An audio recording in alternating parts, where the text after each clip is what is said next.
Double 10. Ah! On narcosis, it was a route that started this whole process that transformed my life. It was a route that broke me. It took so much from me. I need to go back there and close this chapter and put this all to bed. Oh.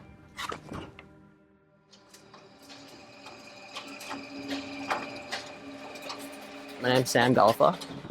I'm 22 years old from Australia.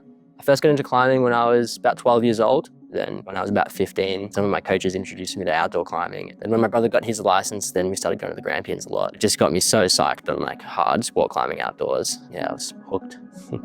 Oh, yes! Come on!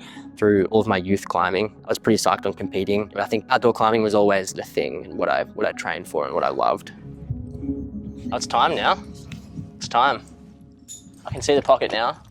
First time in a long time. Just keep warming up slowly this time. So I'd probably say it is like 2 V8 boulders. So you like reach up as high as you can into these double underclings, big cut, swing your feet back on, and then you do this big cross into a really deep 3-finger pocket, and you tag this intermediate, which really isn't much, and then you do this big throw to a jug. And then this is kind of the like clipping section that I was having a bit of trouble with. It took a big chunk out of my knuckle because it's like in the pocket doing that.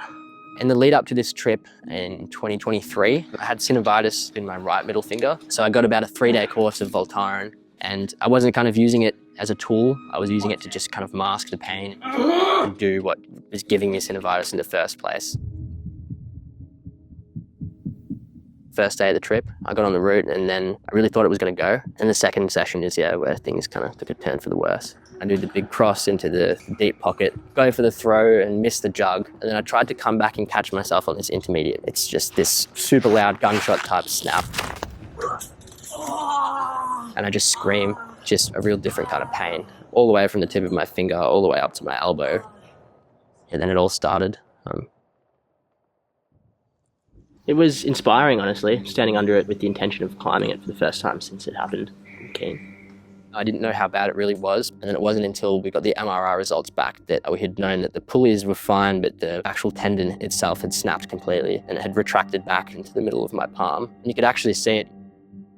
This tendon runs to the base of your finger and then forks off into 2 smaller tendons, and it had snapped right on this fork. There's 3 ends of tendon that would have to be grabbed and pulled back together, and it would essentially create this big lump of scar tissue when it heals. Then my finger would just be stuck like this, and I'd have no movement. The kind of last piece of the puzzle was finding out that a surgical fix isn't possible. I don't want to cut there. If you fall while clipping, you're just going to slam into this rock. I just got to not think about the fall, and I think, I know I can do it. Narcosis, it's going down. Today, that'd be rad.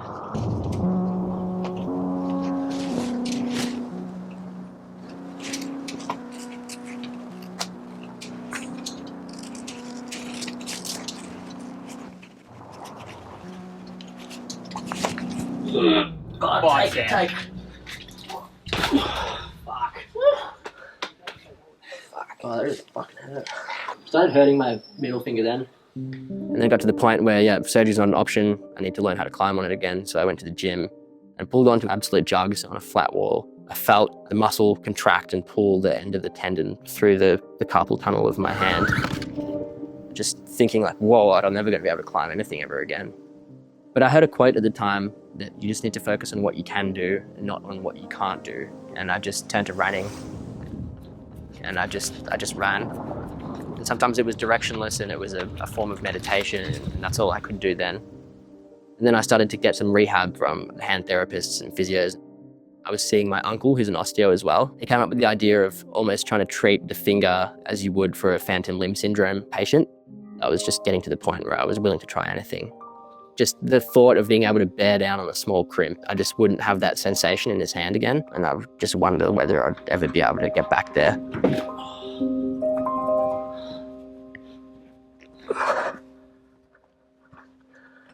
Yeah, take.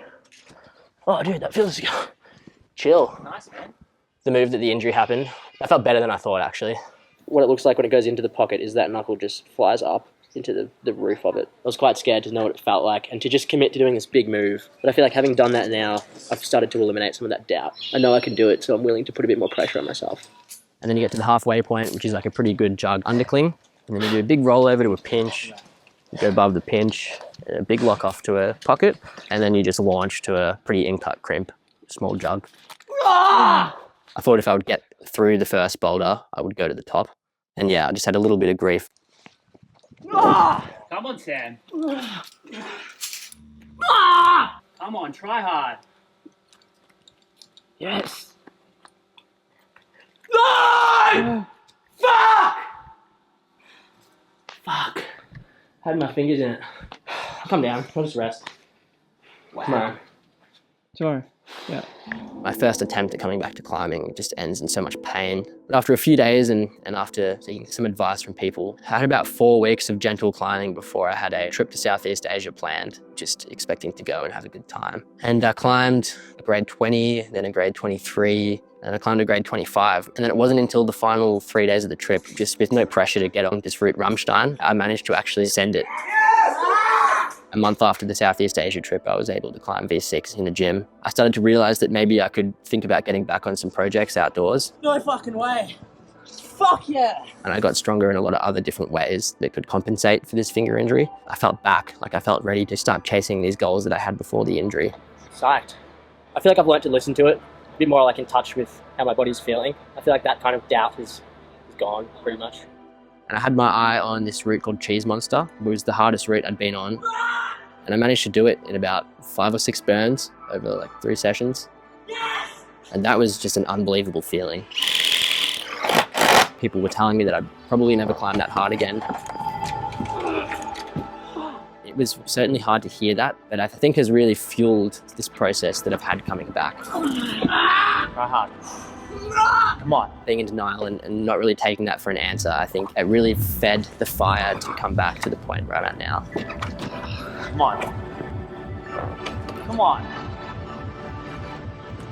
Come on, Sam.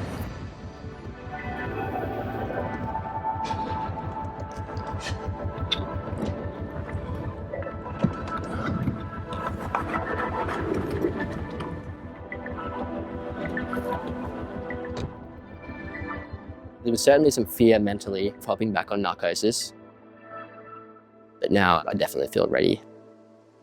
Like I know the pocket feels good, I know everything feels good. I'm just gonna climb it well, and then I think it will go. Hell yeah.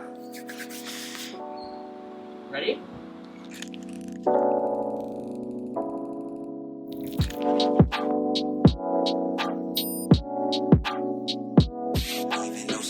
Narcosis is the route that started this whole thing and that has really impacted my life in such a huge way. To go back there and to do it, yeah, really be just a beautiful thing.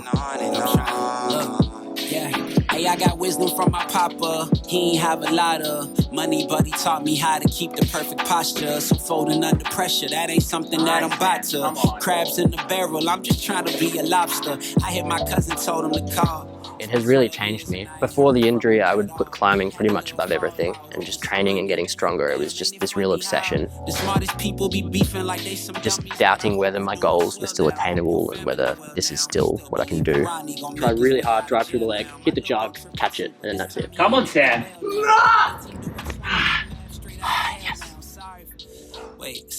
A message that I think is important to kind of spread from this is just to listen to yourself and to realize that balance is important and that not to just push through pain and injuries because it's just not worth it. It can take something from you that is so important to you. Put on a smile, I wear it proudly. Don't know where the future's going, but I know it can't go on without. Fuck yeah! Woo! What a line. What a place.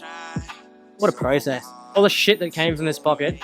But to come back and like put it down in like 2 days, that kind of solidified that I feel like I'm stronger than I was, which is a pretty bloody nice feeling. The book, it's been closed 1.5 years, 18 months, and now it's done. So I think I have much more balance in my life now. So trying to be more attentive as a boyfriend, as a son, and just trying to be a better person. I'm 29 with this finger now. Sad. Getting emotional.